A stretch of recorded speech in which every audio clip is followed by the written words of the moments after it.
Attention, vous écoutez un podcast audioactif.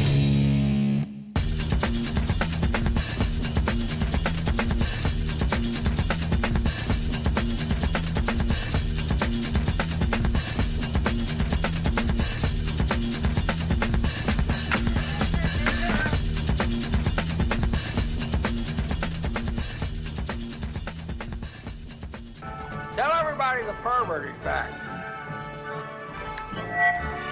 The pervert is back. The pervert is back. The pervert is back. Salut à tous et bienvenue dans le podcast des Réfracteurs, un podcast qui est consacré aujourd'hui au film Larry Flynt, sorti en 1996 et réalisé par Milos Forman.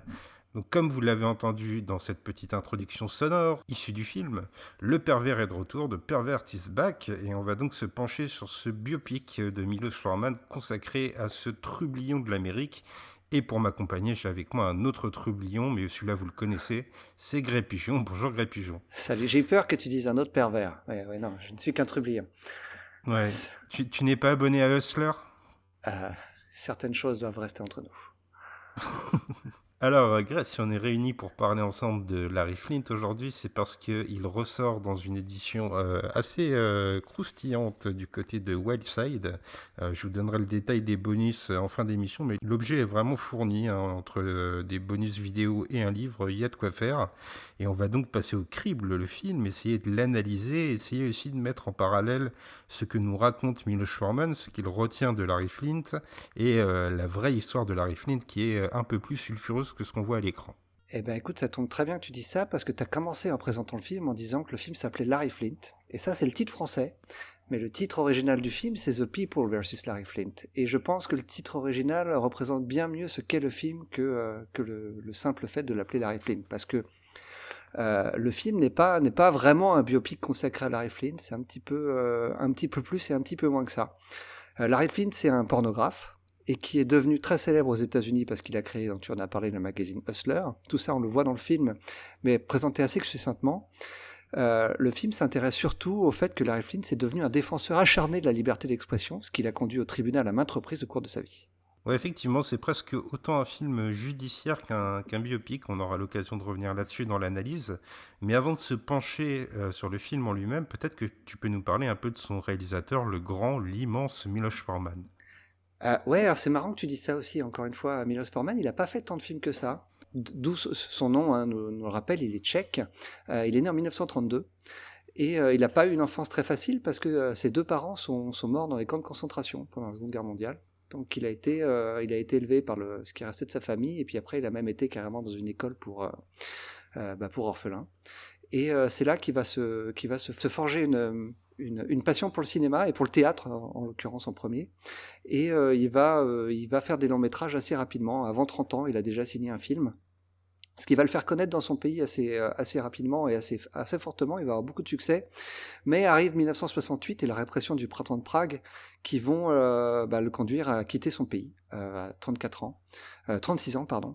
Et il va être complètement blacklisté, hein, par les autorités tchèques. Et c'est aux États-Unis qu'il va émigrer. Et il va s'installer au fameux hôtel Chelsea à New York, aux côtés de Janis Joplin et Leonard Cohen. Il va fréquenter ce milieu très bobo, très intello, dans lequel il va s'épanouir complètement. Son premier film va être un échec complet, qui va le ruiner carrément, et c'est en 1975 qu'il va enfin connaître le succès avec le fameux film Vol au-dessus du coucou avec Jack Nicholson, qui va faire de lui une star. Et il va devenir un citoyen américain suite au succès de ce film. Il va connaître d'autres échecs par contre. Il va notamment faire la comédie musicale Air, qui sort en 1979 et qui sort un peu à contre-temps parce que toute la mode hippie est complètement passée. Et on est en pleine mode punk, et lui il sort un film sur les hippies, donc forcément le film ne trouve pas son public. Le film est redevenu à la mode depuis, hein, et a retrouvé un statut, mais à l'époque ça a été un énorme échec qui l'a mis un peu sur la touche. Et surtout que son film d'après, en 1981, Ragtime, est un autre échec. Et c'est en 1985 qu'il va enfin retrouver le succès, donc 15 ans après Vol au-dessus du coucou, avec, à mon sens, son plus grand chef-d'œuvre, Amadeus, qu'il a tourné à Prague, figure-toi. C'était la première fois qu'il retournait là-bas, et la première fois qu'il retrouvait ses enfants qu'il avait quittés 17 ans plus tôt. Ouais. assez incroyable. Hein. Et donc sa carrière est parsemée donc d'échecs et de succès. Et donc suite à Amadeus, apparemment, il devrait se lancer vers un autre succès avec l'adaptation des Légions dangereuses de Shudder de Laclos, mais ça va être un échec parce que son film sort 6 mois après la version de Stephen Frears. Donc voilà. Et c'est Larry Flint qui va le remettre sur le devant de la scène en 1996, qui va lui offrir l'Ours d'Or à Berlin notamment et des nominations aux Oscars. Voilà où il en est à ce moment-là de sa carrière. En 1996, Miloš Forman, il est quand même relativement âgé déjà, il a 64 ans. Donc tu vois, il n'a pas fait tant de films que ça. Non, mais c'est vrai qu'on le retient comme un des grands noms. C'est vrai que c'est un des leaders du cinéma de son pays, et puis on le retient comme un des grands noms de cette époque du cinéma. Et il y a un autre grand nom, c'est lui qui va le pousser d'ailleurs à s'atteler à la tâche de l'élaboration de Larry Flint, c'est Oliver Stone.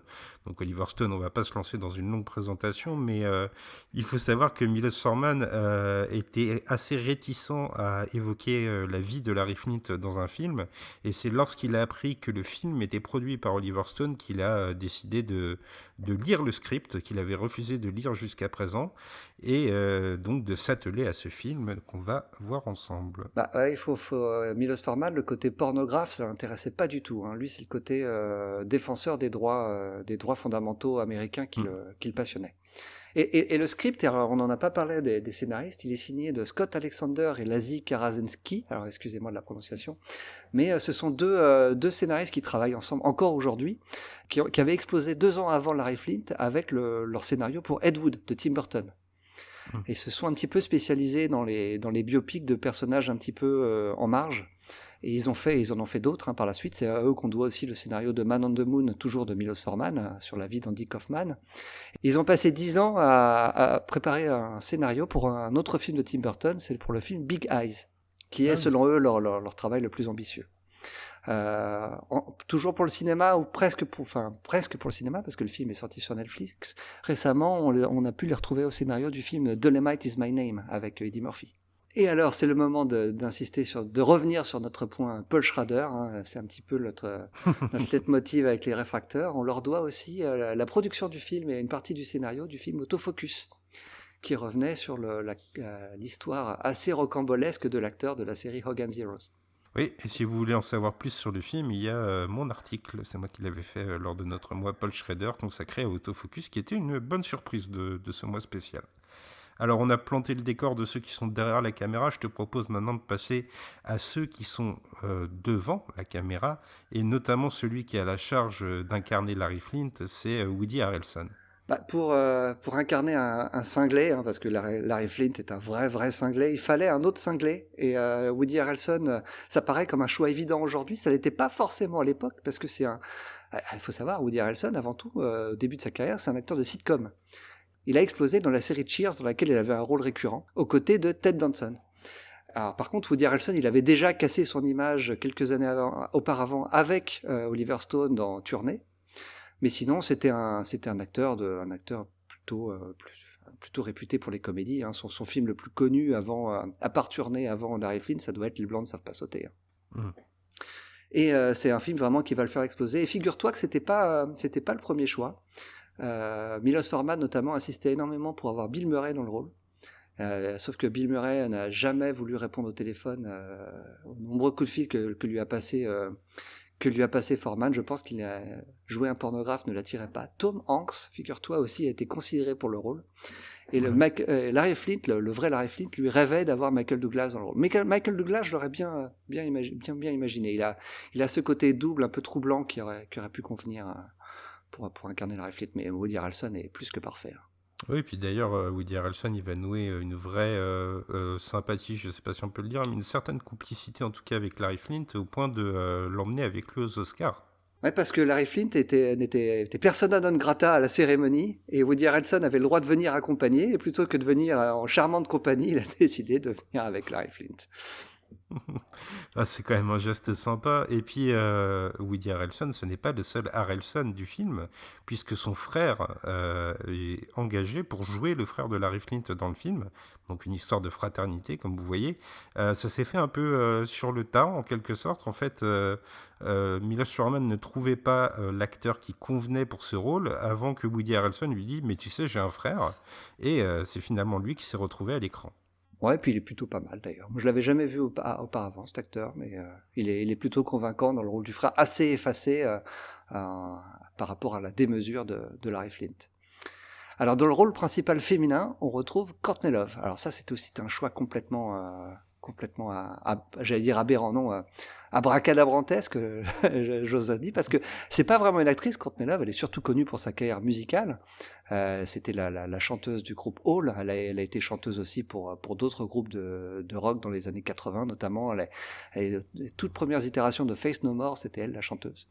Mais elle est à un moment de sa carrière où elle décide de se relancer un petit peu dans une autre direction, en voulant se lancer dans le cinéma. Mais faut savoir qu'elle était dans un état, elle n'était pas au mieux de sa forme à ce moment-là, à tel point qu'elle est venue à l'audition où elle était complètement défoncée. Et Milos Forman s'est dit que non, c'était pas possible de travailler avec une personne comme ça, mais c'est là qu'il a réalisé en fait qu'elle serait peut-être parfaite dans le rôle d'Althea.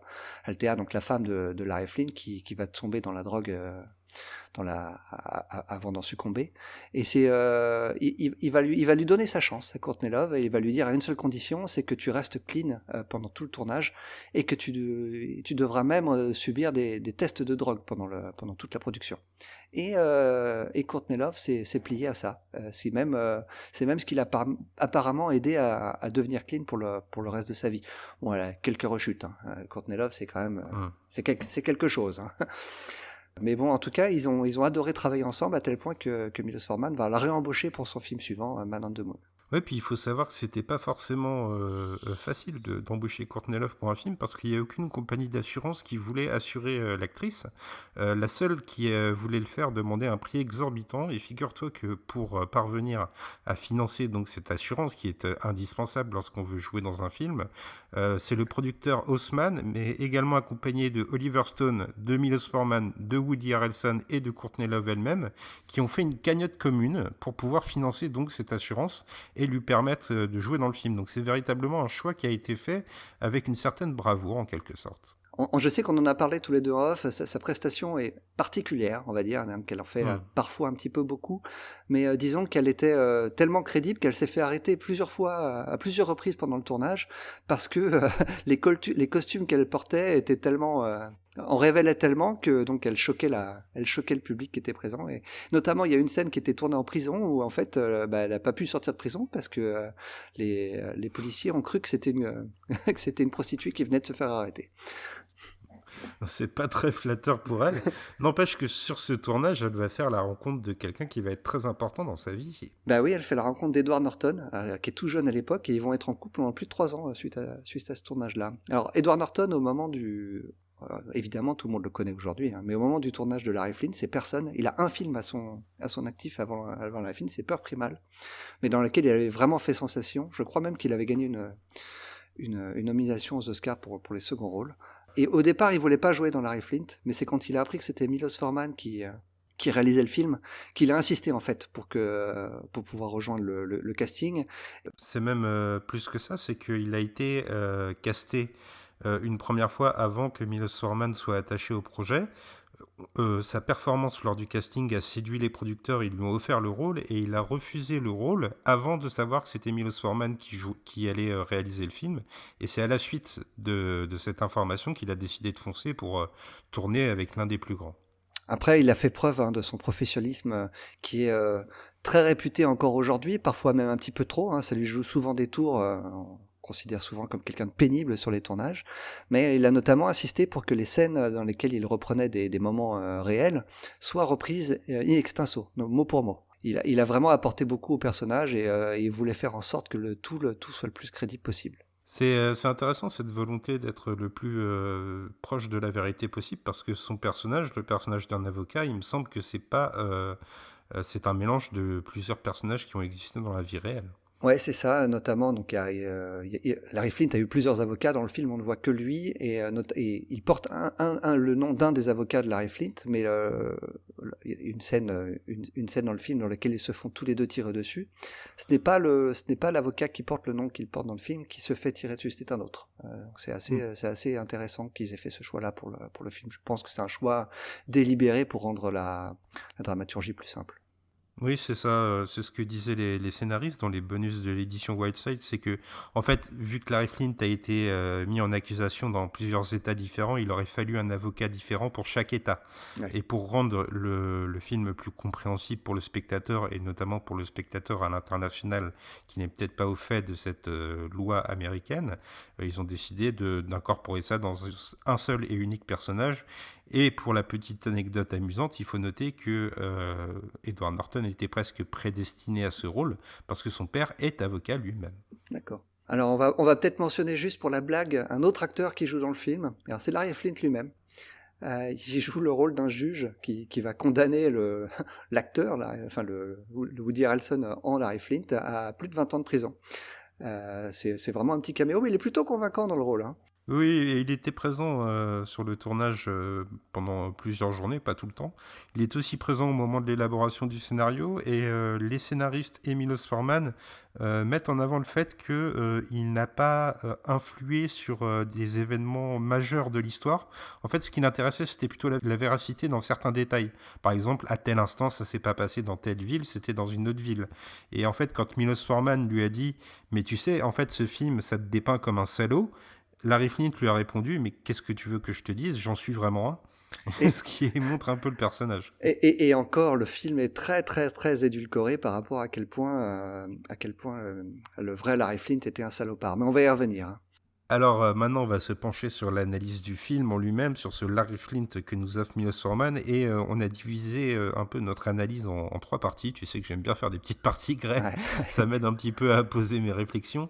Et dans la première partie, je vous propose de vous pencher avec nous sur le rapport qu'entretient Larry Flint avec l'Amérique et ses symboles, et le fait que c'est un peu un anti-héros américain. 7 million people buying it and nobody's reading it. Gentlemen, Playboy is mocking you.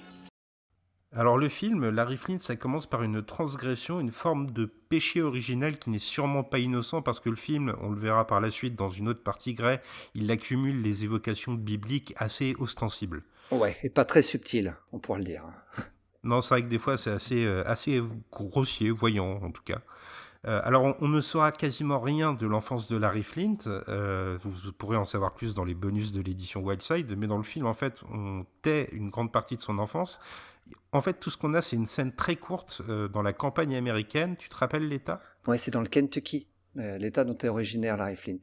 Alors c'est vraiment le trou du cul. Hein. Il y a du monde et rien du tout. Hein. Ah, effectivement, et ça se voit dans la mise en image de Milos Forman qui montre vraiment une forêt décharnée. Et donc, on va voir le jeune Larry Flint qui trafique du moonshine, donc c'est cet alcool de contrebande qu'on fabrique dans les granges du Kentucky. Et là, on a l'impression que Milos Forman il pose les premières pierres de sa réflexion dans cette séquence.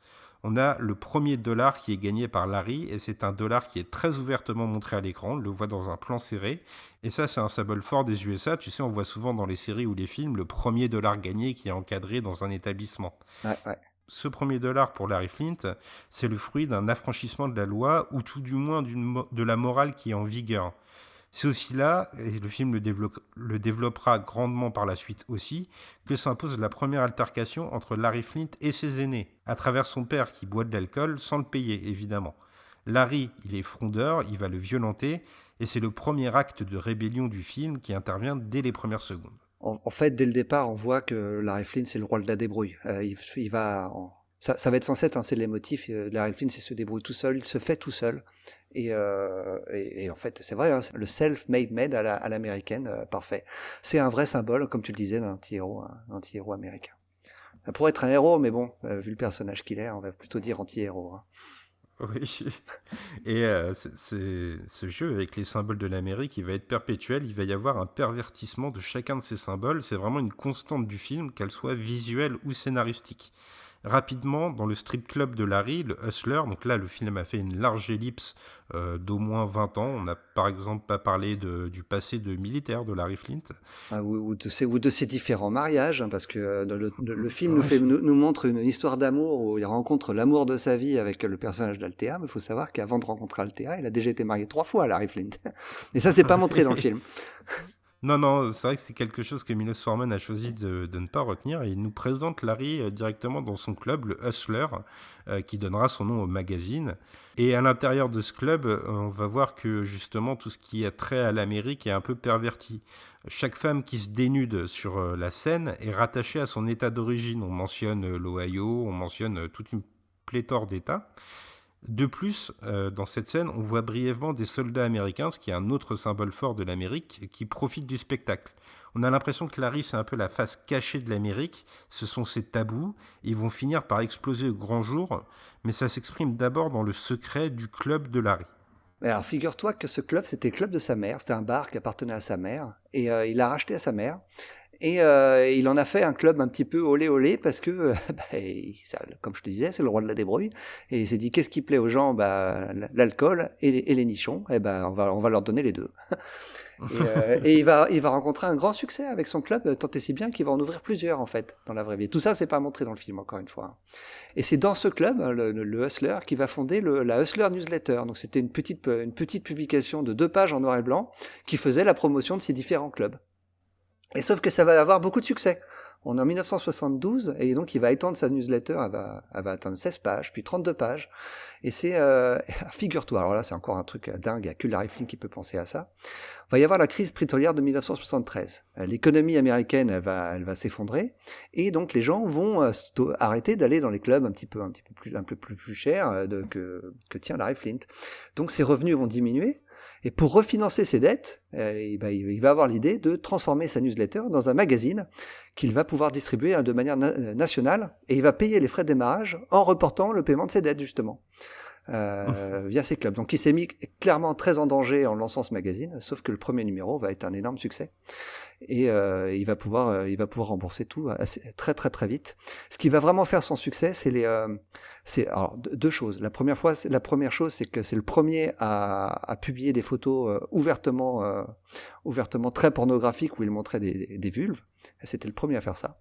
Et ce qui va vraiment le mettre sur la carte, c'est qu'il va obtenir illégalement des photos de l'ancienne première dame Jackie Kennedy, donc qui est devenue Jackie Onassis.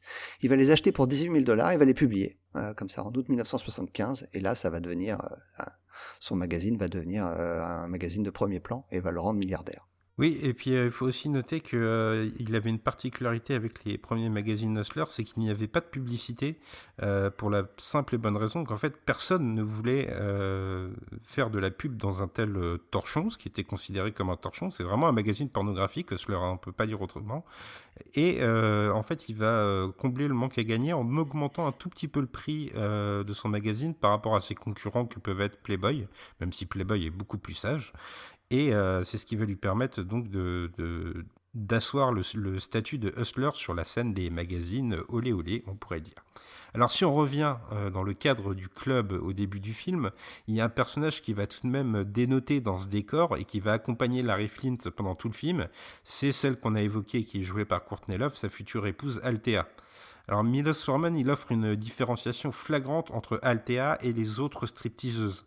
Alors que les autres, elles sont filmées dans une mise en scène qui est bon enfant, voire volontairement un peu grotesque, il y en a une déguisée en cow-boy par exemple, Althea, elle est montrée à travers des mouvements de caméra qui sont voluptueux, langoureux, véritablement sensuels, et sa danse, elle est lascive, très aguicheuse et fortement sexualisée. Milos Forman, il en fait un objet de fascination pour le public, mais surtout pour Larry qui voit une forme d'égal en elle. Et figure-toi que Courtney Love, elle s'appelle Courtney Love, c'est pas son vrai nom, parce qu'elle était elle-même stripteaseuse, c'était son nom de scène à l'époque où elle était stripteaseuse. Son vrai nom, c'est Courtney Harrison. Et donc, oui, elle reprenait son ancien travail, et qu'elle a effectué d'ailleurs dans plusieurs endroits du monde. Elle a notamment été stripteaseuse à Taïwan et à Hong Kong. On a quand même l'impression que le film, à ce moment en tout cas, il met Larry et Althea sur un plan d'égalité. Alors un plan d'égalité selon les critères de Larry Flint, c'est-à-dire que Althea va lui dire que, tout comme lui, elle a couché avec toutes les femmes du club. Donc tu vois, c'est une façon de les mettre sur le même plan, mais c'est la preuve quand même qu'il y a une relation d'égal. Et cette relation, elle se perpétue à travers un accessoire, c'est du moonshine. Une fois de plus, on revient à cet alcool de contrebande que Larry garde dans son bureau et qu'il va partager avec Althea. Il partage avec elle la part de son enfance qui est révolue, et c'est lui, dans le film en tout cas, qui lui offre le premier de ses poisons. On sait que par la suite, Althea, elle va sombrer dans l'addiction, mais le premier venin du film qui lui est offert, même si on imagine qu'elle y a goûté avant, il vient de Larry Flint. Alors il y a une autre particularité associée à Larry Flint, c'est son caractère showman, et c'est vrai qu'on va le voir dans la suite du déroulé du film, c'est un vrai trublion. D'emblée, dans le film, toujours dans le cadre du club, on nous montre qu'il est véritablement un homme en quête de reconnaissance. Il est micro en main, il a une espèce de chemise à jabot d'un goût très douteux, on va dire, et il est dans une démonstration, une espèce de mise en scène de sa personne. Et c'est probablement cette volonté de démonstration, d'afficher au grand jour les interdits, qui est synthétisée par ce qui conduit du strip club au magazine, comme on a évoqué sa création un peu plus tôt. Larry, en fait, va avoir une réplique, il va dire « Si on pouvait montrer que ces stripteaseuses sont des bons coups ». Très, très simplement, Larry Flint, il veut qu'une chose, c'est faire du fric. Et pour ça, il a trouvé le bon moyen, il va donner à la maîtresse qu'elle n'ose pas vouloir. Ce qu'elle sait qu'elle veut, mais qu'elle n'ose pas se l'avouer, hein, elle veut du sexe. Et lui, il fait pas du sexe sexy à la Playboy, lui il fait du sexe cru, aucune pudeur. Oui, on a l'impression que comme Althea qui lui avait confronté dans sa danse sensuelle, Flint il aspire à une plus grande transgression. Et d'ailleurs, au moment d'élaborer le premier magazine Hustler, Larry il est confronté à une hypocrisie de la législation américaine qui est assez lunaire. C'est à savoir que pour montrer des photos sexy, une publication doit aussi avoir du texte. Alors pourquoi ? C'est difficile de le dire, mais la loi elle est porteuse de cette espèce de fausse bonne morale du besoin d'écrit, comme si les lettres justifiaient les visuels. T'as une scène rigolote dans le film d'ailleurs où Larry parle de Playboy et dit mais personne lit jamais les articles, hein, tout ce qui intéresse les gens c'est les photos. Il a peut-être pas tout à fait tort. Oui, c'est l'extrait qu'on vous a isolé, Playboy is mocking you en anglais, donc Playboy se moque de vous. Alors tout de même, vu qu'il a cette contrainte d'avoir des articles écrits, Larry Flint, contrairement à Playboy, il va choisir de faire de ses articles et de ses caricatures les choses les plus outrancières, les plus révoltantes, voire même les plus odieuses possibles. Tout le dilemme du film, il va découler de cela, non pas de vraiment des photos sexy, mais de ce droit à être effroyable si cela a pour but d'être une caricature ou une parodie.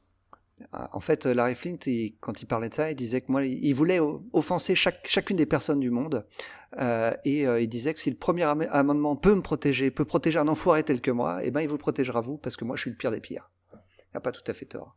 Oui, t'as lâché le mot, c'est le mot amendement, et ça va être le combat de tout le film, ce combat pour faire appliquer les amendements même aux êtres les moins respectables.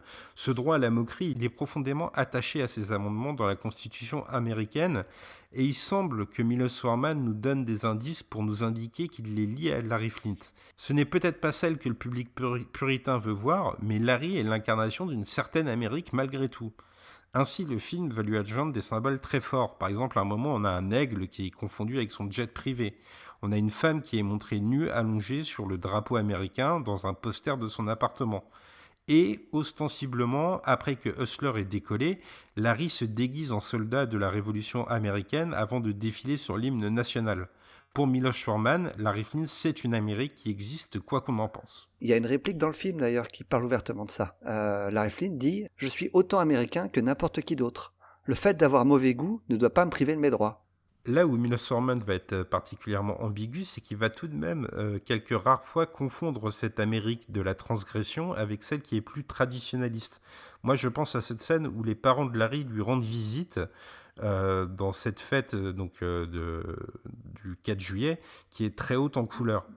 Les parents de Larry vont ainsi confondre dans le dialogue le président américain de l'époque avec Hugh Hefner, le patron de Playboy. Quelques secondes après, à travers le montage, Milos Forman il va opposer les parents de Larry qui se couchent normalement dans leur chambre et Larry qui est en pleine partouze, on ne peut pas le dire autrement. Il y a plein d'ironie et de cynisme dans la mise en scène qui est conforté par un dialogue qui intervient après, où Althea maudit le mariage, bien qu'elle change d'avis après, alors que Larry est plutôt dans une reformation des dogmes, une espèce de métamorphose libertaire. Alors là, très très clairement, c'est Milos Forman qui prend de très grandes libertés avec la vraie vie, parce que donc les parents de Larry Flint ont divorcé très jeunes durant la jeunesse de Larry, suite au décès d'un de leurs enfants d'une leucémie. Et Larry, il a été baladé entre ses deux parents pendant toute son enfance, et en fait, il s'est affranchi de ses parents très rapidement et s'est engagé même dans l'armée dès ses 15 ans. Donc, à mon avis, cette scène, elle n'a jamais existé. D'ailleurs, tu nous l'as évoqué un peu plus tôt, le fait que l'envol du magazine Hustler soit lié aux photos de Jackie Onassis montrée nue, ça montre aussi au-delà du côté affriolant, et c'est peut-être la seule chose qui animait véritablement Larry Flint au fond de lui, mais en tout cas, il y a la volonté dans le film de montrer une face cachée de l'Amérique, de la dévoiler, de mettre à nu ce qu'elle a de plus sacré et de le faire assez froidement. Par une espèce d'esprit d'impertinence et une volonté de ne plus respecter les dictats qui sont en place. Ouais, d'ailleurs, il va récidiver à plusieurs reprises au cours de sa vie. Larry Flint, il n'aura de cesse d'offrir des récompenses à des gens qui pourront lui donner des informations, des photos sur des gens qu'il considère comme étant moraux à première vue, mais qui ne le sont en réalité pas. Donc lui, il veut dénuder l'Amérique à tout point de vue. Alors l'envol d'Hustler, ça va insuffler une dose de problèmes légaux autour du personnage de Larry Flint. Et on peut quand même se demander si ces problèmes qui découlent de l'essor de Hustler, est-ce qu'ils sont vraiment liés à la pornographie ou est-ce que c'est plutôt le succès financier de Larry qui pose problème à une Amérique un peu plus puritaine? On va voir que rapidement, Milos Forman, dans le film, il va opposer Larry Flint à Charles Keating, qui est clairement antagonisé dans le film. C'est un banquier qui va assigner Larry en justice.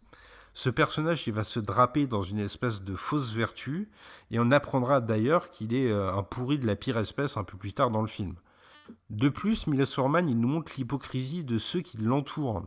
Alors que Charles Keating distribue des hustlers pour montrer leur obscénité, un convive de la réception dans laquelle il donne son élocution va réclamer de voir le magazine pour qu'on ne l'oublie pas pendant la distribution. Et on comprend bien que ce personnage, il est animé par une envie lubrique. Cette Amérique, le film, j'ai l'impression qu'il la méprise et il méprise surtout son mensonge de façade. Ouais, il faut savoir que Charles Keating, c'était quelqu'un qui avait fait de la lutte contre la pornographie presque l'engagement de sa vie. Il va réussir à faire condamner Larry Flint, et ça, il va être vécu dans son état, l'état de Cincinnati, comme un héros de ce point de vue-là. Ce qui fait qu'encore aujourd'hui, donc l'état de Cincinnati est encore considéré comme le centre de une grande ferveur anti-pornographie. Alors, en écho à ce personnage de banquier peu scrupuleux, on peut se demander si le long-métrage ne met pas sur un même plan d'obscénité le sexe et l'argent.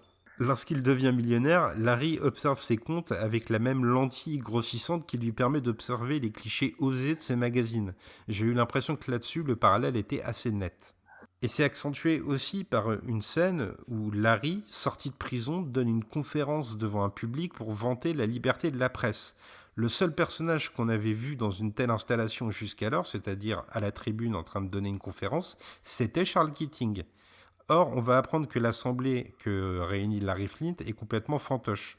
Donc son association qu'il appelle American for Free Press, c'est une invention de Flint et il paye les gens qui sont là pour leur venue. Ah, c'est génial. Il manipule une fois de plus les symboles et pose devant un écran géant. C'est peut-être la scène la plus forte du film. Celle avec le monologue d'Edward Norton, c'est les deux grandes scènes du film. Ouais, je suis assez d'accord. Et donc là, Milos Forman va nous proposer le drapeau américain étalé un peu partout. Et moi, c'est une scène donc, où on voit Larry seul face à un écran géant. Ça m'a beaucoup rappelé Citizen Kane. Je ne sais pas si c'est ton cas aussi. Avec, je pense que la volonté de Forman est évidente. On retrouve exactement la même manière de filmer le personnage. Ouais, c'est ça, cette scène où Charles Foster Kane dans Citizen Kane est devant son portrait, c'est cette photo mythique que tout le monde a en tête, je suis sûr. Mais la manipulation des symboles, elle va aller beaucoup plus loin dans le film de Milos Forman, et là le film il pose un vrai dilemme à son public. Larry demande en fait ce qui est le plus immoral entre le sexe et la mort. Et en se faisant succéder à l'écran des images qui sont soit osées, voire carrément pornographiques, et des images de mort, de guerre, de charnier, chacun est renvoyé à sa propre morale. Le film dépasse les barrières d'un simple scénario dans cette séquence, j'ai l'impression. Alors on a évoqué le rapport de Larry Flint à la mairie, qui sera développé plus en profondeur dans le film, mais il y a un deuxième grand axe que je voulais développer avec toi, Gray, et pour nos auditeurs, c'était ce qui, selon moi, est le cœur du film, c'est vraiment la chose sur laquelle Milos Forman insiste le plus, ce sont les batailles juridiques, comment on est passé du magazine aux tribunaux et comment on a mis Hustler et surtout Larry Flint à la barre. Don't be so melodramatic. You don't want to quit me. I'm your dream client. I'm the most fun. I'm rich, and I'm always in trouble. Finalement, c'est ce que Larry Flint va laisser au monde quelque part. Tous ces combats judiciaires vont donner lieu à une loi sur le droit à la satire, qui vont faire de Larry Flint quelqu'un d'important aux États-Unis, au-delà de la création de son magazine, dont on pense ce qu'on veut penser d'ailleurs. Oui, puis le droit à la satire, c'est quelque chose auquel on est aussi attaché en France. Donc c'est un film qui est très américain, comme on l'a dit dans la première partie, mais qui fait appel à des notions qui, chez nous aussi, ont un écho tout particulier. Alors en fil rouge des démêlés judiciaires qui sont propres au film et qui font presque de Larry Flint un film de procès plus qu'un biopic, comme on l'a dit précédemment, il y a le personnage qui est incarné par Edward Norton, donc Alan Isaacman, l'avocat, qui va accompagner Larry pendant toutes ses audiences. Milos Forman, en fait, il en fait une incarnation d'une Amérique neutre.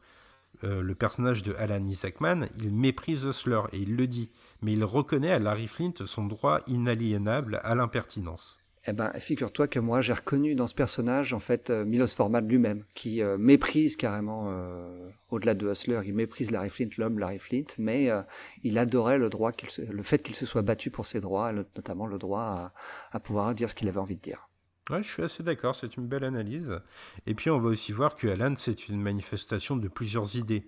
Il y a la jeunesse déjà, son âge est la première chose que va pointer Larry dans le film, en le traitant de jeune bambin presque. Bah, en revoyant le film, moi ça m'a choqué de revoir Edward Norton aussi jeune, ça fait un petit choc.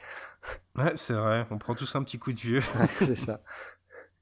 Alors, il y a une deuxième idée qui est associée à Alan Isaacman, ce sont les droits civiques. Ça vient un petit peu plus tard et c'est beaucoup plus implicite. Mais sur le bureau de Alan, il y a un buste de Kennedy et plus ostensiblement, il y a la spécialisation pénale de Alan qui a trait véritablement à la défense des libertés.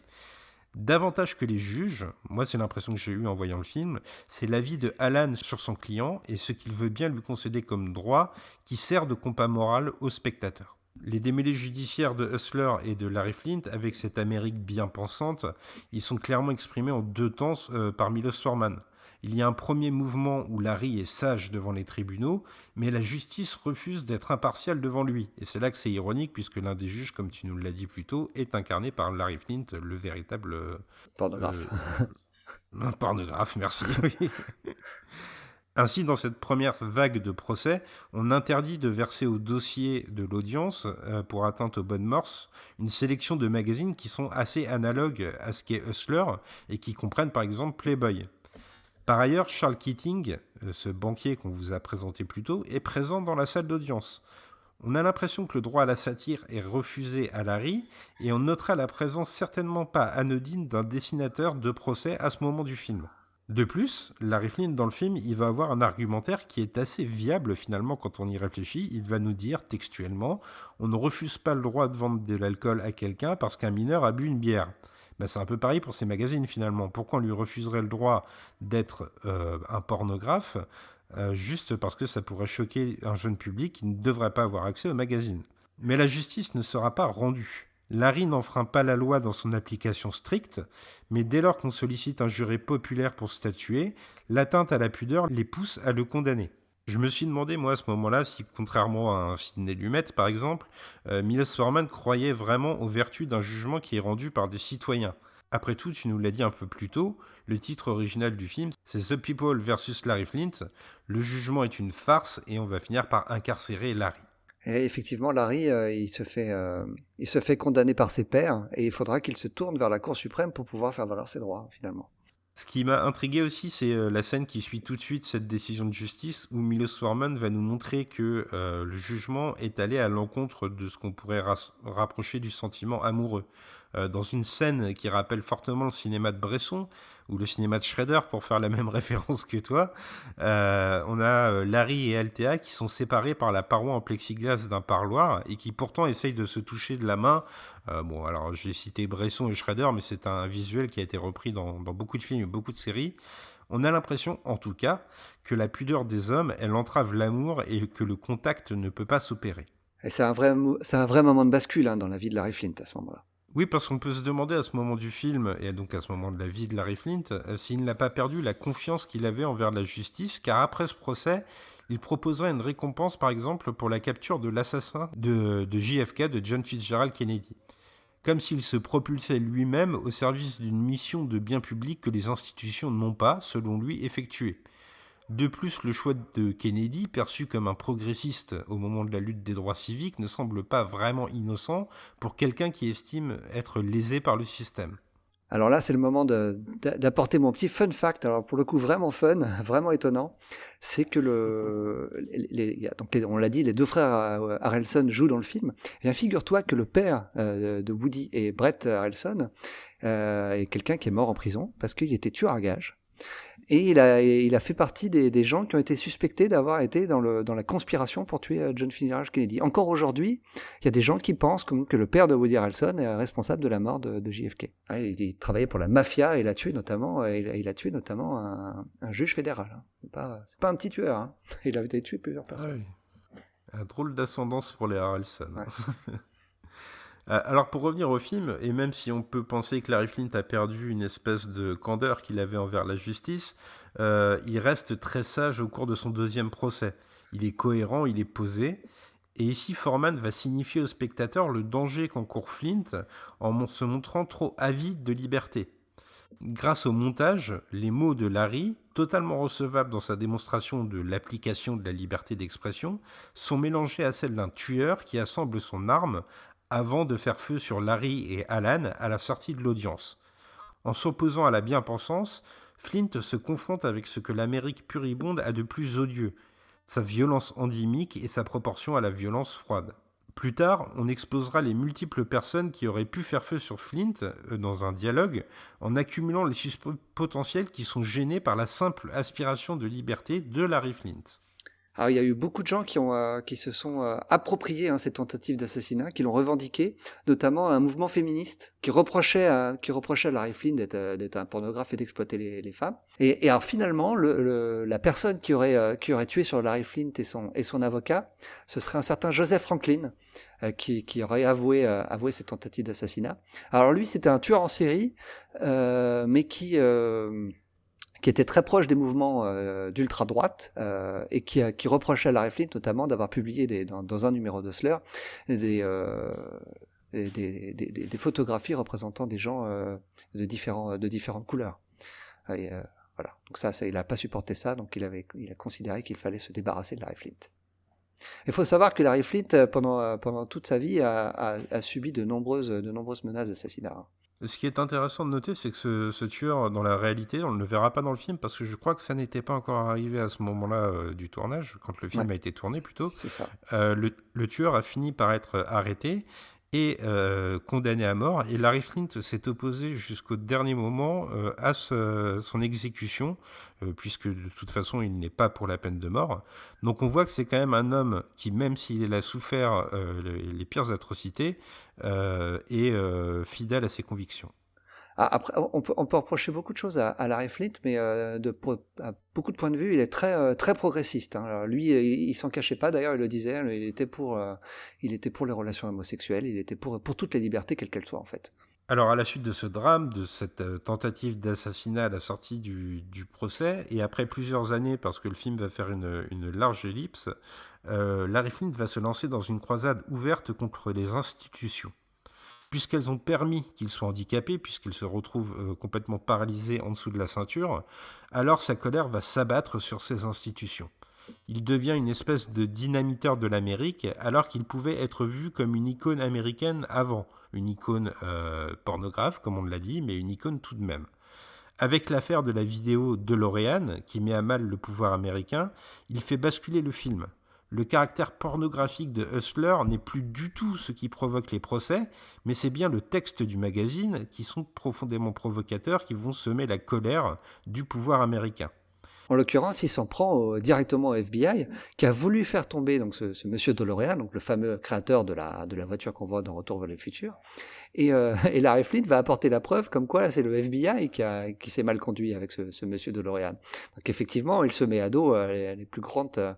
il se met à dos le système. Effectivement, et on a l'impression que ce qui gêne désormais l'Amérique, ce n'est plus l'image des magazines Hustler, mais si on veut museler Larry Flint, c'est davantage pour ses écrits et donc pour ses coups d'éclat médiatiques comme la publication de cette vidéo. Le film, pour moi, il rentre alors dans une dimension qui est totalement différente et qui interpelle certains spectateurs. Vous qui étiez prêt à condamner cet homme pour ses photographies, son train de vie, êtes-vous prêt à lui refuser son droit fondamental à la parole et à la moquerie ? Et c'est vraiment ça, selon moi, le dilemme que pose le film aux spectateurs. Est-ce que ce que Larry Flint veut faire avant tout, et c'est le thème principal du film, c'est de dénoncer l'hypocrisie de la société américaine. Et là, Larry Flint va s'atteler uniquement à ça. Oui, parce qu'à partir de là, Larry Flint, ça n'est plus un pornographe, enfin, ça l'est toujours, mais ça n'est plus que ça. Ouais, c'est ça. C'est aussi un troublion impertinent, et ce qui va synthétiser ce caractère troublion, c'est l'affaire Jerry Falwell. Donc en fait, pour resituer ce que nous expose le film et pour vous donner les faits, Jerry Falwell, c'était un homme d'église, un prédicateur. Ouais, qui était très connu aux États-Unis pour sa foi, mais surtout pour son sens moral. C'était quelqu'un donc on voyait qu'on mettait presque sur un piédestal tellement il était vu comme quelqu'un de presque parfait. Voilà. Et au moment où cette affaire va éclater, en fait, il y a une succession de publicités dans les journaux pour la marque d'alcool Campari qui demande à des personnalités quelle était leur première fois. Alors, quand Campari demande ça, c'est quelle était la première fois que vous avez goûté de l'alcool Campari, et les personnalités se livrent. Sauf que ça fait beaucoup rire Larry Flint dans la réalité, et qui décide de faire une fausse publicité dans Hustler où il demande... Alors faussement, évidemment, c'est pas Jerry Falwell qui répond, c'est une parodie. Il demande à Jerry Falwell quand était sa première fois, sauf que Jerry Falwell comprendrait mal la question et expliquerait que sa première fois, c'était une relation sexuelle avec sa mère dans une grange. Alors on vous laissera juge de l'humour de Larry Flint. Toujours est-il que c'est une parodie, et d'ailleurs, dans la réalité, en bas de cette fausse publicité dans Hustler, il est mentionné que c'est une parodie et qu'il ne faut pas la prendre au sérieux. En fait, le monsieur Falwell, il va le prendre très mal, il va le considérer que son intégrité est atteinte. Sauf que c'est tellement absurde, on est très loin de la diffamation. Et c'est ce qui fait que Larry Flint va gagner son procès. Oui, parce que la volonté de Larry Flint, elle est clairement humoristique. Flint, il incarne un peu à ce moment du film le cynisme de l'Amérique et le droit de tourner n'importe quelle personne d'importance en ridicule, même en étant graveleux. C'est pas là le propos, en fait. Le droit à l'humour, qu'il plaise ou non, ça devient l'objet de tous les débats judiciaires et ça pose un dilemme idéologique aux spectateurs. Vous détestez Larry Flint, mais il a le droit de s'exprimer. En fait, Larry Flint, à ce moment-là, c'est devenu une version pornographique du magazine Mad, qui s'amusait à se moquer de tout ce qui était puissant aux États-Unis. Alors il y a quand même quelque chose qui va complètement changer à ce moment du film, c'est que Flint, il n'est plus du tout dans le respect de l'institution judiciaire. On peut penser que la tentative d'assassinat a fait basculer le personnage, mais il était poussé à ce constat par plusieurs jugements qui étaient défavorables au préalable en fait. Dès lors, si la justice n'est pas équitable, le personnage va basculer dans tous les excès. On a par exemple des t-shirts aux propos outranciers, on a des mensonges, on a des injures, on a du charabia, on a du parjure à la barre. Flint s'autorise tout pour montrer que personne ne peut l'en empêcher, et symboliquement le bâillonne même à un moment au cours d'une audience. On peut aussi penser à la scène où il fait payer son amende par des filles de mœurs légères pour montrer qu'il ne respecte plus les juges. Elles viennent avec des grands sacs remplis de petites coupures usagées, mais on imagine vraiment facilement à ce moment-là que c'est l'argent qui vient directement des strip clubs. Hein. Tu sais, les petits billets que tu laisses dans le string de la danseuse. Alors, faut savoir que Larry Flint, dans la vraie vie, il a été encore plus loin que ça. C'est un moment vraiment où il a pété un plomb, hein, très clairement. Il était vraiment hors de contrôle. Il avait même considéré qu'il allait se couvrir de C4, donc un explosif, notamment le cacher dans sa chaise roulante pour pouvoir se faire exploser et tuer tous les juges qui en avaient après lui. Donc il en était vraiment arrivé à un moment où il en avait plus cassé. Ouais, ça c'est une chose que le film ne nous montre absolument pas, hein, d'ailleurs. Non. Alors néanmoins, ce passage où Larry Flint entre en rupture avec la justice, ça marque aussi une cassure avec Alan, qu'il va déposséder de son pouvoir de parole au cours d'un procès. En fait, il va le récuser ouvertement pendant une audience et il va demander à assurer lui-même sa propre défense. Ce à quoi Alan va répondre, mais vas-y, de toute façon, c'est moi qui te vire, quoi, en gros. Alors que Alan était son seul ami, Larry coupe le cordon et il lui interdit de plaider. Alan, si on se rappelle ce qu'on disait sur son incarnation d'une partie du peuple américain, et avec cette cassure avec Flint, qui est devenu si exubérant, il en devient incompréhensible. Larry est si extrême qu'il ne représente plus que l'impertinence pour le plaisir du geste, en fait. Larry va même contester la vertu de Alan. Il le désigne comme favorisé car il a le client idéal en sa personne, quelqu'un qui est fun, rich and always in trouble, donc qui est amusant, riche et toujours dans les problèmes. C'est l'extrait audio qu'on vous a isolé pour introduire cette partie. En une simple réplique, Larry renvoie son avocat au simple statut de maillon de chaîne d'un système. Pour Flint, à ce moment, avant sa rédemption, il considère tous les engrenages de la machine comme néfastes et contestables. Il ne veut plus que, et ce sont ses propres mots, secouer le système.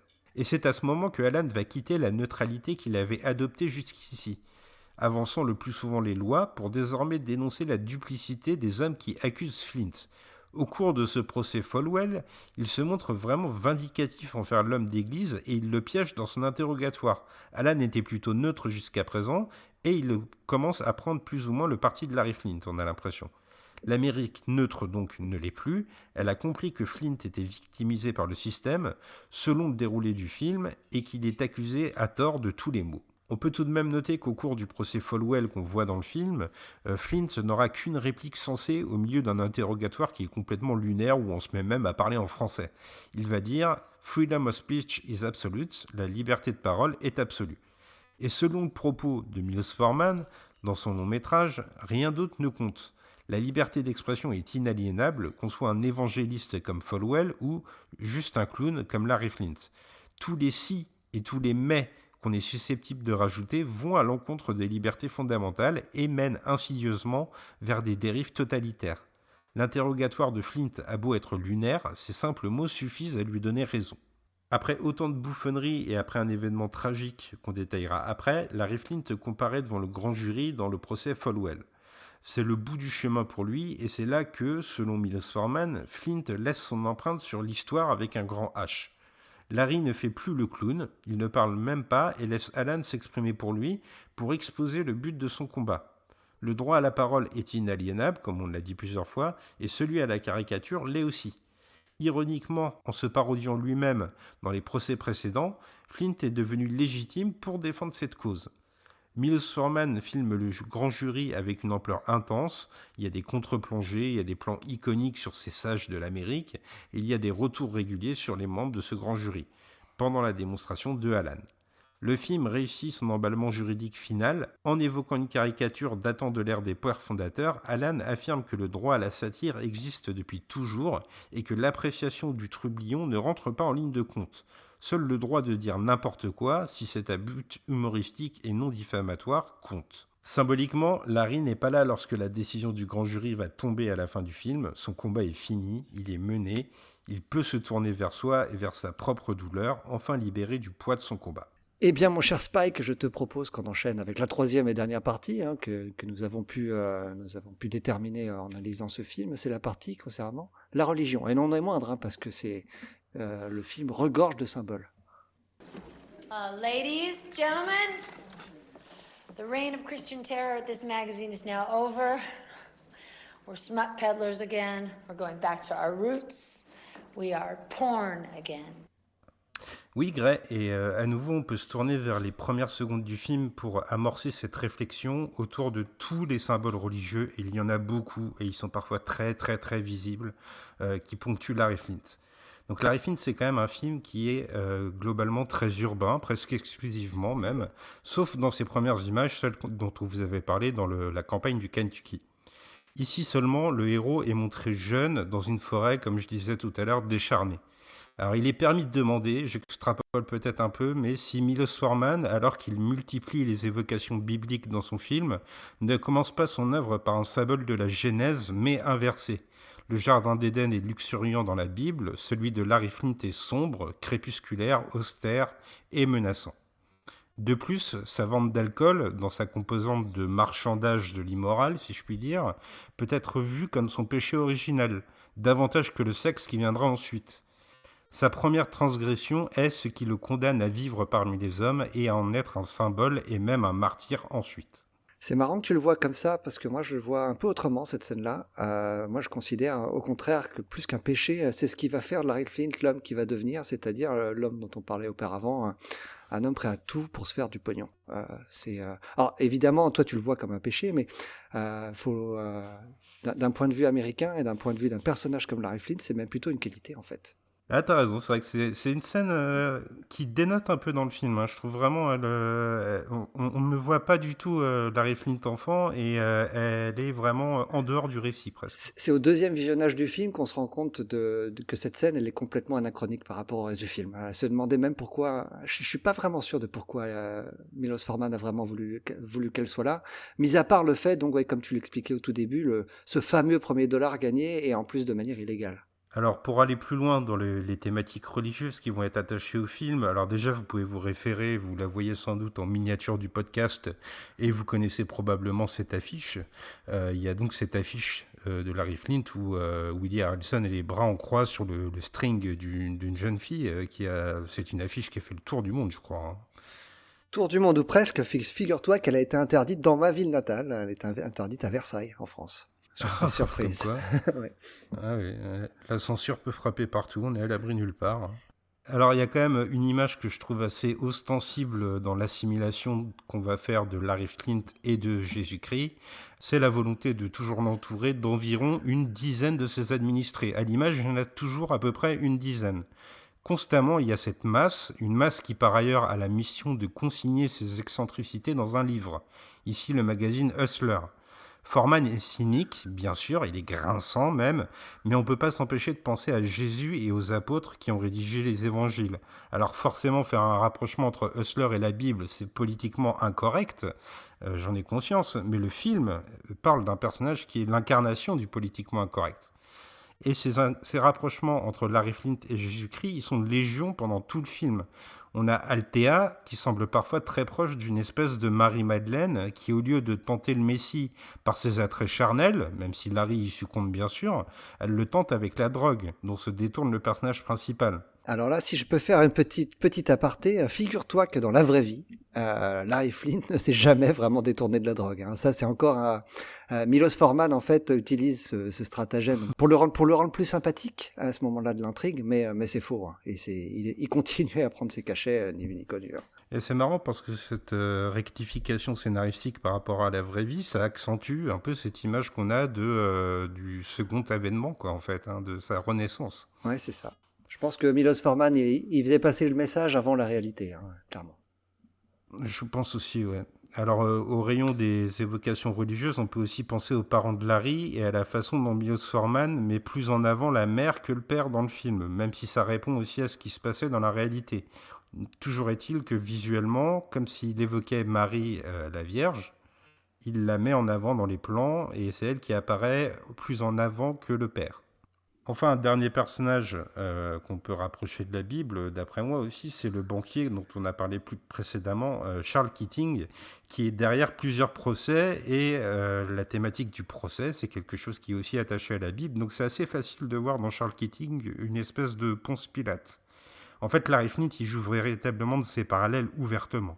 Et d'ailleurs, dans le dialogue, la parole de Larry, elle va souvent être ponctuée d'envolées qui convoquent le divin. Il y a un exemple concret. À un moment, un photographe se montre un peu prude au moment de photographier une jeune beauté dans son plus simple appareil. Et immédiatement, Larry va lui rétorquer « Es-tu religieux ? Oui. Donc tu crois que Dieu a créé l'homme et la femme ? Oui. Donc en photographiant le sexe de cette femme, tu photographies l'œuvre de Dieu. » On a l'impression que Larry Flint, il détourne les messages du divin et il pose un dilemme avec l'image qu'on a de la religion et de ses contradictions. Autre évocation, et là on est clairement au-delà des limitations d'une simple référence pour parler d'une vraie assimilation de Larry à un messie, il y a cette réplique, encore une fois par le dialogue donc, « Pourquoi je dois aller en prison pour protéger vos libertés ? Le héros est devenu celui qui souffre pour le bonheur des autres, le vrai martyr. » Ah ouais, là c'est vraiment évident. Oui, je trouve aussi, mais Milos Forman, il va quand même être ostensiblement cynique sur ce point. Par exemple, dans un plan, il va proposer une croix qui est dans l'arrière-plan du décor et Larry Flint au premier plan. Et il insuffle comme ça l'image de la crucifixion au moment où Flint veut se réformer. Plus tard, on aura la plaque avec le nom qui devrait être celui de Flint sur son bureau, qui va afficher clairement Jesus H. Christ, donc Jésus H. Christ. Flint est dans une frénésie religieuse étrange, mélangeant les évocations bibliques et ses publications pornographiques. Seule Althea offre une voix discordante qui lui permet de lui signifier que personne ne veut mélanger le porno et la religion, ça c'est ses propres mots. Mais Flint est dans une mégalomanie, il ne l'écoute pas. C'est un des passages les plus étonnants du film, hein, son passage où il trouve une certaine forme de rédemption via la religion. Personne autour de lui ne le comprend et je dois avouer que le spectateur non plus. Hein, son adoration pour Jésus à ce moment-là est assez surprenante. Oui, tu as tout à fait raison et c'est un personnage tout particulier qui va incarner cette voix de la Bible qui va le guider vers le chemin de Dieu, entre guillemets, si on y croit. Plus explicitement que n'importe quel autre personnage, c'est Ruth Carter, la sœur du président Jimmy Carter, qui était une fervente religieuse et avec qui Flint va nouer une véritable amitié. Je crois que c'était le cas dans la vie réelle. Ouais, une évangélique d'ailleurs, et très prosélyte. Peut-être un peu trop. Ouais. Et elle, pour le coup, sa religion ne l'a pas beaucoup aidée. Elle est morte assez jeune d'un cancer. Ouais, j'ai trouvé que son introduction dans le récit, elle est habilement mise en scène par Milos Forman, qui peut-être là est un peu plus subtil que dans les autres évocations, parce que avant qu'on ne découvre la personne de Ruth Carter, qui sera présente dans le film, c'est sa voix qui parvient par le haut-parleur d'un téléphone, un peu comme une présence mystique, une voix qui est désincarnée, qui n'a pas de corps, donc. Et c'est un des moments du film dans lequel Larry Flint, il apparaît presque fragile, comme un enfant, contrairement à Althea d'ailleurs. Althea, elle se laisse pas intimider par Ruth Carter, mais il est complètement perdu. Il a envie de faire sérieux, il a envie d'être au niveau auquel Ruth Carter est, mais il n'y arrive pas. Et il se comporte toujours comme le rustre qu'il est. Oui, il va faire preuve d'une grande maladresse. Il confond par exemple les fêtes religieuses en pensant qu'il y a un office spécial à l'église le jour de l'an, ce qui n'est pas, évidemment pas du tout le cas. Plus implicitement, au moment où il dîne chez Ruth Carter, il va renverser de la nourriture. En fait, à ce moment-là, moi j'ai eu l'impression que Larry Flint était désacralisé, alors que Ruth Carter l'unit à sa foi. Elle se dit semblable à lui, ce qui peut être étonnant. Elle parle de la sexualité comme un don de Dieu. En fait, elle ne le juge jamais, mais elle l'adopte pour ce qu'il est, et elle parle même de son enfance avec lui, alors que Flint n'en parle jamais en dehors de ce cadre. Elle est presque sa confesseuse. Et donc, comme on l'a dit, c'est elle qui le mène un temps vers le chemin religieux. Dans sa baignoire, Flint évoque une épiphanie auprès d'Althea. Il est plongé dans l'eau comme pour un baptême, une eau dans laquelle il forcera d'ailleurs cette Althea à entrer comme un symbole de sa volonté de la convertir. Ce que le dialogue soulignera, puisque Althea dira « Ah, je voulais pas être baptisé et tu m'as baptisé », d'une manière un peu ironique bien sûr. Et juste après, la scène d'un véritable baptême succède sous l'égide de Ruth Carter, accentuant ce qu'avait amorcé Milos Forman dans la scène précédente. Alors c'est peut-être moi qui surinterprète, mais j'ai presque l'impression que Larry Flint, à ce moment-là de sa vie, a envie de compléter un petit peu la trinité du parfait américain. L'argent, le sexe, il lui manquait la religion, et donc il se sent presque obligé de devenir religieux pour pouvoir devenir l'américain qu'il rêve d'être. Oui, c'est une réflexion que je me suis fait aussi, donc je souscris à ce que tu viens de dire. On peut quand même noter que sa conversion, elle ne sera que de courte durée. À la suite de la tentative d'assassinat dont on a parlé précédemment, Flint, il va comprendre que son salut ne viendra pas du catholicisme, il est le martyr de son propre destin, pas un disciple de Jésus. Après avoir envoyé paître Ruth Carter au téléphone, il y a la réplique culte du film qui est prononcée pour signifier le retour de Hustler à des intentions libertaires beaucoup plus claires, celle qu'on vous a isolée en introduction de cette partie, quand Althea dit « We are born again », évidemment un jeu de mots avec « born again » pour signifier les gens qui ont trouvé la foi. Et c'est là que Milos Forman va, une fois de plus, insister sur le côté martyr de Larry Flynt. Oui, on peut se demander si Larry Flynt, en fait, c'est pas le martyr, mais le martyr de la liberté d'expression. Parce que l'échec de l'assassinat, ça offre une forme de renaissance à Flynt, son second avènement, comme l'a connu Jésus dans les évangiles. Elle est d'abord une voie vers la déchéance. Flynt va perdre la voie religieuse, il va se retrancher chez lui dans des élans sécuritaires assez effroyables, il va céder à l'addiction aux opiacés qui entraîne Althea dans sa propre déchéance et qui la condamne à mort. Mais vient ensuite le temps où Flynt est opéré et où il se réveille homme nouveau, dans une installation de l'image teintée d'un blanc angélique. Il est de nouveau là comme une résurrection. D'ailleurs, Althea, dans cette scène, elle lui apporte des fleurs qui ont été volées à une femme morte dans une chambre voisine. Flynt est revenu de l'au-delà, plus révolté que jamais.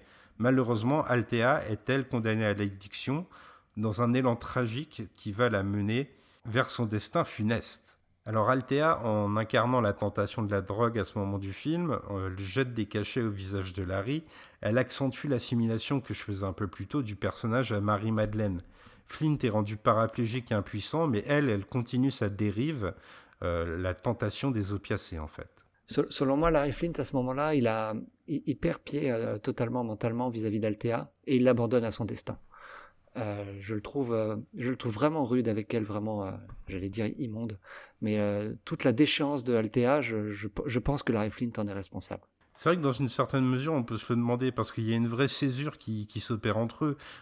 Il y a finalement très peu d'étreintes qui vont les réunir dans la seconde partie. Alors c'est parfois parce que Larry Flynt était incarcéré, mais pas seulement. Et finalement, la seule étreinte qui va être véritablement appuyée à l'écran, elle précédera la mort de Althea. Alors il y a quand même une scène qui intervient à un moment clé au milieu des démêlés judiciaires et qui est dans le prolongement de la déchéance effroyable de l'épouse de Larry. C'est lorsque Althea lui annonce qu'elle est atteinte du sida. Flynt ne manifeste aucune émotion, ça appuie un peu ce que tu disais. Il est résigné à son statut de martyr perpétuel, constamment en proie au pire tourment. La maladie d'Althea est injuste, mais rien ne l'étonne, il a trop souffert. Alors, soit il a trop souffert, tu as peut-être raison, ou soit il est devenu le pur égoïste qu'il était presque déjà, mais que son accident, en tout cas, ou sa tentative d'assassinat, va vraiment développer. Je suis d'accord en partie avec toi, mais il y a quand même un moment qui me fait penser un peu le contraire et qui me fait dire que Larry Flynt est dans une froideur certaine, mais qu'elle est sans doute le fruit de ce qu'il a vécu. Parce qu'il y a ce moment où Althea lui demande d'intercéder auprès des autres employés d'Hustler qui ne lui adressent plus la parole du fait de sa condition de malade du sida. Flynt devient un temps l'incarnation d'une espèce de justice divine. Comme Bruce Carter plus tôt, la voix de Larry Flynt ne parvient pas à ses employés physiquement, mais par le biais du téléphone, qui la rend une fois de plus désincarnée, un peu comme une présence spectrale. De plus, la vision à l'écran d'une série de photos du passé, quand Flynt était encore bien portant et flamboyant, lui offre une aura particulière dans cette scène, le rendant presque omniscient. Les suites du coup de téléphone invitent par ailleurs les employés de la firme à embrasser Althea, comme si Flynt avait réussi enfin à apporter la compassion parmi les siens. Alors dès lors, la mort d'Althea, elle apparaît comme un ultime supplice du film. La scène est froide, bouleversante, et ironiquement, dans un film qui parle de Larry Flynt, c'est le seul moment où on voit un sexe féminin, dans un moment où il ne peut absolument plus avoir une signification charnelle. On peut alors se demander si à cet instant, le martyr n'est plus Larry, mais est devenu Althea. Eh bien, figure-toi que cette mort ne s'est pas du tout passée comme elle est présentée dans le film. Je ne sais pas si tu le sais, mais les instants précédant la mort d'Althea montrent un Larry très aidant envers Althea. Elle est évidemment diminuée de par sa maladie et de par son addiction. En fait, dans la vraie vie, ils avaient une infirmière qui s'occupait d'Althea. Et au moment où Althea était dans la salle de bain, elle est restée très longtemps dans la salle de bain, et Larry a demandé à l'infirmière d'aller voir. Et c'est l'infirmière qui a retrouvé le corps sans vie d'Althea. Et quand l'infirmière est sortie de la salle de bain, Larry Flynt s'était endormi. On est très loin de la scène du film. Oui, c'est presque plus tragique et plus cynique sur le personnage. On peut quand même noter que la mort de Althea dans le film, elle va rassembler les proches de Larry Flynt, ses amis, mais aussi les parents qui avaient été absents depuis le début du film. C'est aussi cette mort qui conduit Larry à ne plus être dans la bouffonnerie, mais à adopter une défense plus normale avant de passer devant le grand jury il est moins démonstratif, et il transforme son audience devant ce grand jury, donc en l'héritage de cette liberté d'expression qu'il entend défendre. Alors voilà pour notre analyse du film. Peut-être que Greg, tu peux nous parler un peu de sa réception et de sa distribution. Le film est sorti fin 96, le jour de Noël. Je pense que ce n'est pas anodin comme choix, encore une référence christique. Il est sorti dans un nombre de salles limité au départ, avant d'avoir une sortie nationale, en janvier 97. Et le film a rapporté seulement 20 millions de dollars aux États-Unis, pour un budget de 35 millions. Et il a rapporté 43 millions en tout avec les recettes à l'international. Par contre, le film a récolté un certain culte grâce à sa sortie en vidéo. Donc il s'est remboursé grâce aux vidéos. Et la boucle est bouclée puisque c'est à l'occasion de sa ressortie en Blu-ray chez Wildside qu'on vous l'a évoqué. Alors avant que je vous donne le détail des bonus, il y en a beaucoup, je vous préviens, ils vous ont gâté du côté de Wildside. Est-ce qu'on va s'adonner au petit jeu de la note? Greg, je te laisse dégainer en premier. Eh bien écoute, j'avais un excellent souvenir de ce film avant de le revoir, et je dois avouer qu'à la revoyure, une petite déception du fait du jeu un petit peu approximatif parfois de Courtney Love, ou plus qu'approximatif, je dirais flamboyant. Allez, l'image a un petit peu vieilli, mais l'histoire elle reste prenante, et malgré toutes les libertés que prend Milos Forman avec la vraie histoire, tout le côté film de prétoire est vraiment passionnant et très bien incarné et très bien réalisé. Donc je vais donner la note de 7 sur 10. Ah, très bien. Eh bien, de mon côté, j'oscillais entre ton 7 et un 8. Je crois que je vais céder à mes élans anarchistes, entre guillemets, en tout cas épris de liberté. Et en fait, je vais lui donner un 8 parce que moi, c'est vraiment un film qui parle de thèmes qui me sont très chers. J'ai un petit faible pour les films qui défendent la liberté d'expression, comme toi, j'en suis sûr. Mais je trouve que celui-ci est quand même assez maîtrisé. Alors c'est vrai que y a presque un jeu à faire, donc on a essayé de faire pendant le podcast, de comparer la vraie vie avec ce que retient Milos Forman pour véritablement comprendre quelle est l'idée derrière son film. Toujours est-il que je pense comme toi que c'est un film qui, dans sa dimension film de prétoire, se révèle assez efficace. Donc je vais lui mettre un 8 de mon côté. Après, on peut comprendre les critiques que le film a rencontrées à sa sortie, qui insistaient sur le fait que l'image de Larry Flint était plutôt adoucie par rapport au vrai salopard qu'il est dans la vraie vie. On peut regretter le fait de ne pas avoir un biopic beaucoup plus grinçant de ce point de vue-là, et qui montre la vraie vie d'un pornographe. Le The People versus Larry Flint, ce n'est pas ça. Mais c'est un choix de Milos Forman. Alors, si on vous a donné envie de découvrir ce film, c'est un film à découvrir, Greg, quand même, tu es d'accord? Ah oui, bien sûr. Vous pouvez le retrouver en ce moment chez Whiteside dans une belle édition, un beau coffret, puisqu'il rassemble, alors déjà en dehors du film et de ses bonus sur le disque, vous avez un livre qui accompagne le disque, Sex, Love and Premier Amendment, livre de 50 pages écrit spécialement par François Caux. Et en bonus sur le disque, alors déjà c'est disponible en DVD et en Blu-ray, pour ceux qui ne seraient pas encore équipés en Blu-ray. Et sur les bonus, alors les bonus du Blu-ray, vous pouvez retrouver le commentaire audio des scénaristes Scott Alexander et Larry Karaszewski. Tu vois, moi aussi je me suis livré à l'exercice de la prononciation de son nom. Il y a aussi les commentaires audio de Woody Harrelson, Courtney Love et Edward Norton. Toujours sur le Blu-ray, vous avez Larry Flint en question, la véritable vie de Larry Flint racontée par Dennis Hopper, un reportage de 30 minutes.